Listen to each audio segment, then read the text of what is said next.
I think in terms of what we should build, I think the provenance solution is definitely the most interesting one. Also because it goes much wider than just the idea of deepfakes, right? I think it's quite important that when we talk about these things, the very easy kind of, you read an article in the Washington Post about deepfakes being used for political purposes. It's like deepfakes should be banned.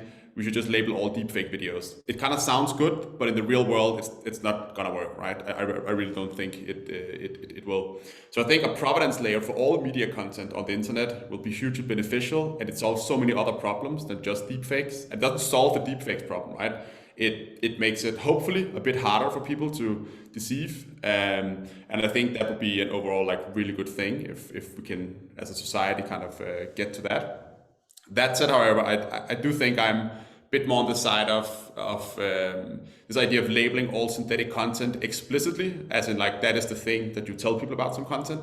I'm less interested in for a few different reasons. One is I think if the goal of that is to ensure that people don't fall for content that is fake, then I think I just put it very well. Good actors will use it, bad actors will misuse it, and it'll be a million times easier to kind of circumvent that technology than it will be to actually build the technology. So I think it's very dangerous if we start telling people they should always trust whether if it's not flagged as synthetic content, they should just believe it.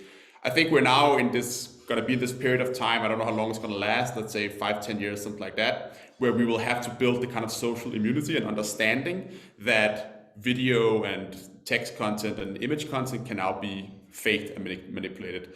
And I think, again, a danger here, I think, is viewing this like some unique event in history that has never happened before, right? Every time a new type of media emerges, we're going through the exact same thing, right? From when the first book was invented, Socrates famously hated books, that it was going to be a tool and a vehicle for misinformation and disinformation. The only way you can disseminate knowledge is by sitting and having a real conversation, right? And that we've heard that for every single media up until where we are today.